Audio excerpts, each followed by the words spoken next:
Pinaplansya ng COMELEC ang special elections para sa Agosto para puna ng maiiwang posisyon ni dating Cavite 4th District Representative Kiko Barsaga.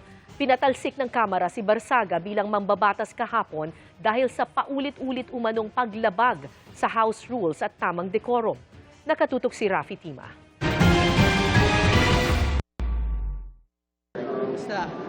I'm free for interviews later. Meow meow. Last day of Congressman Kiko Barsaga. Nagkatotoo ang binanggit na yan ni Cavite 4th District Representative Kiko Barsaga bago pa ang sesyon ng Kamara kahapon. Sa mismong sesyon, tahimik siya habang binabasa sa plenaryo ang desisyon ng House Ethics Committee na tuluyang nagpapatalsik sa kanya. Ayon sa desisyon, tila hindi naging epektibo ang naunang 2 60-day suspension kay Barsaga dahil hindi pa rin daw siya nagbabago. Tuloy-an nila ang pag-post ni Barsaga ng mga wala umanong basehang akusasyon. Makailang ulit din umano itong nanggulo at nag-livestream habang nakasesyon ng plenaryo. Lahat yan ay mga paglabag umano sa House rules at tamang decorum o pag-uugali ng isang public official. Another penalty of suspension will not likely deter the improper behavior. The committee approves to recommend the imposition of the most severe penalty of expulsion from office upon Representative Kiko Barsaga.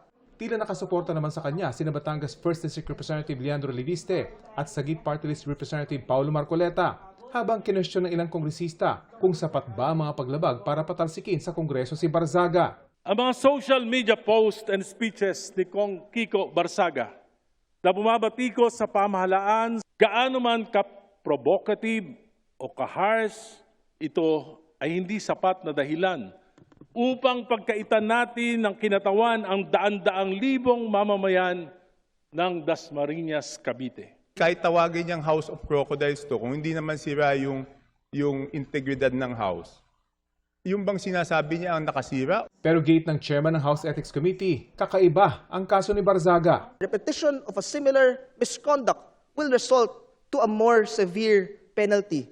Nagsalita rin ng kaibigan ng ama ni Barsaga na si Palawan Representative Jose Pepito Alvarez. Gusto ba ninyo na manatili yung animal na yan dito? Animal in the sense na pusa daw siya. Hindi yung animal na animal siya. Hindi. Hindi ba pusa ka? O ayun, kita mo. Gayunman, pinuna si Alvarez ni ML Party List Representative Laila de Lima dahil sa pagiging unparliamentary umano. Sa huli, lagpas sa 3/4 na required na bilang ng mga kongresista ang bumoto para mapatalsik ang kanilang kapwa kongresista. With 265 members voting in the affirmative, 14 in the negative, and 8 abstentions, Representative Barsaga is hereby notified of the action taken by the House on Committee Report number 298. Agad lumabas ang kongresista matapos ang botohan at nakipag-selfie sa mga sumuporta sa kanya na sina Batangas 1st District Representative Leandro Leviste at Sagip Party List Representative Paulo Marcoleta. Sabi naman ni Vice President Sara Duterte sa kanyang open letter para kay Barsaga, okay lang anya kung iba si Barsaga basta totoo sa kanyang sarili at mga pinaniniwalaan. Wala pang desisyon si Barsaga kung kukwestiyonin sa korte ang pagpapatalsik sa kanya. Pero tiyak anyang mananatiling kritiko ng gobyerno hanggang may mali. Mensahe niya sa mga constituents sa Cavite. I'll be back 2028 siguro kung may elections, and andun pa rin ako sa Cavite. Feel free to say hi if you meet me. Okay? But ngayon, private citizen muna si Kong Meow Meow.